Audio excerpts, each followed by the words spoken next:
Das coisas não ditas, o tempo lhe dirá. Queria falar da malícia, de toda a poesia e muito além do mar. Queria saber qual o rumo, viajante sem destino, o tempo lhe dirá. Era dia 1º de janeiro e os portugueses acharam que estavam chegando na foz de um grande rio, daí o nome Rio de Janeiro. Eles não tiveram nenhum interesse por esta região. Só voltaram aqui em breves expedições. Foi em 1531 que Portugal começa a fundar o povoado de São Vicente mais ao sul, mas todos foram mortos pelos indígenas. Os portugueses chegaram vomitando fogo, com o firme propósito de tomar a terra e escravizar os seus donos. E os índios nunca lhe deram trégua. Já os franceses preferiram tornar-se amigos, mais diplomáticos e menos ambiciosos, acharam melhor tratar de negócios do que de guerra. A amizade entre os índios e os franceses resultou em um triângulo nada amoroso com os portugueses.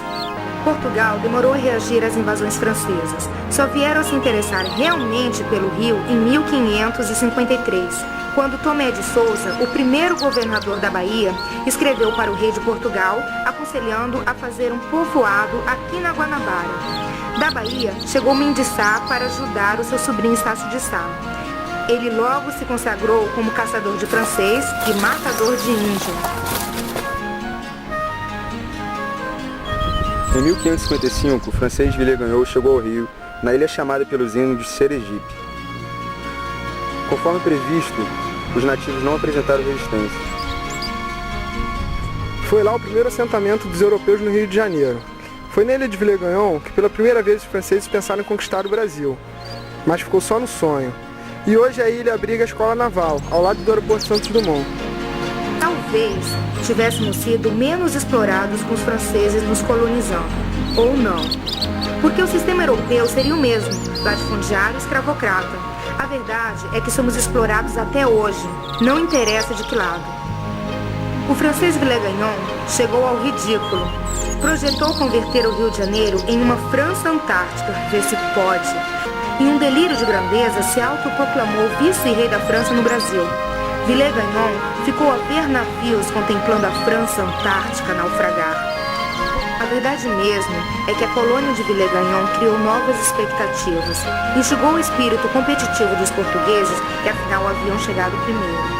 Essa briga de brancos iria se transformar em um inferno para os verdadeiros donos da terra, os índios. Os portugueses começaram a atacar fortemente armados sob o comando de Mendes Sá. A própria França já estava em guerra com a Itália, logo não suportou os ataques portugueses. Mendes Sá tinha ordens de expulsar os franceses do Rio de Janeiro e criar os assentamentos de uma cidade. Despachou uma intimação a Bois-le-Comte. Queria que ele se rendesse sem luta. O sobrinho de Villegagnon se renderia 2 dias depois, em 1560, fugindo para a França. Por causa da guerra com os franceses, aqui de baixo, em frente às franjas do Pão de Açúcar, que o português Estácio de Sá fez uma fortaleza e a chamou de cidade, que passou a ter data oficial de fundação em 1º de março de 1565, como se uma cidade precisasse de dia de inauguração. Daqui dá para ver onde tudo começou. Foi atrás da montanha e de cara para o mar, fazendo parte dos domínios da fortaleza de São João, em uma cidade oculta dentro deste bairro, aqui embaixo, chamado Urca. Mas os índios não tinham vez na fortaleza de São João, hoje bairro da Urca. O lugar exato que aconteceu a batalha final entre os portugueses e franceses ninguém sabe. Em 1567, os indígenas, amigos dos franceses, os ajudaram na luta contra os portugueses no Morro da Glória. Estácio de Sá foi ferido com uma flecha envenenada no rosto e morreu um mês depois. Muito odiava os índios e por eles foi morto. Mendesá, em 1567, logo após ter massacrado os índios, ficou com medo de que eles ressuscitassem e pedissem reforços aos franceses. Tratou de mudar a cidade deste lindo lugar aqui do Pão de Açúcar para o Morro de São Januário.